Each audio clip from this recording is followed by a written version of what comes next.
Sir Fitz, anong mangyayari sa binili naming stocks if nag-close ang isang brokerage dito sa PSE? So every time na bumibili ka ng stocks, meron niyang resibo, no? Dapat meron kang proof of transaction na nabili mo talaga yung stocks na yon. Kasi kahit na mag-close yung brokerage sa Philippine Stock Exchange mismo, meron kang record doon na ikaw yung bumili nung stocks na yon. And if ever na mag-close yung brokerage, then you can definitely claim a stock certificate, no? Na proof na sa akin to. Tapos pwede mo siyang ilipat sa ibang brokerage. So, pag nagsara yung stockbroker, it doesn't mean na mawawala yung mga shares mo. The shares are yours forever, quote-unquote, forever, hanggang sa binenta mo na siya, mag-decide ka na ibenta siya, or up until magsara yung kumpanya na binili mo. And syempre, very unlikely na magsara yung kumpanya, ano?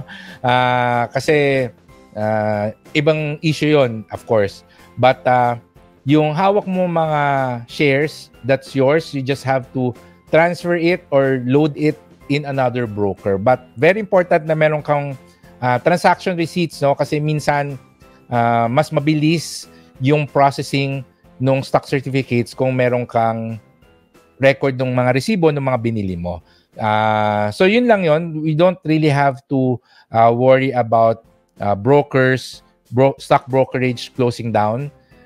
As long as, of course, number one, itong brokerage na to is registered sa Philippine Stock Exchange. They are properly licensed. And yung mga pagbili mo, it was thoroughly processed, no? Kasi to be honest, I've heard of instances na pinabili lang nila yung stocks nila, shares sila doon sa isang staff nung stock brokerage, inutos lang nila sa stock broker na, bumili ka nito, ganyan-ganyan. Tapos yung stock broker pala, medyo scammer, hindi pinasok sa portfolio niya. So you also have to do your due diligence. If possible, humingi kayo ng statement of account from your stock broker to make sure that you actually own the shares that you were buying. Especially yung mga old school. Kasi old school yan na tinatawag mo sa stock broker na kung ano yung bibilhin mo. Unlike ngayon, online na, you yourself are the ones who are buying. Then, actually, that's better. Pero yung mga nagpapabili lang, no?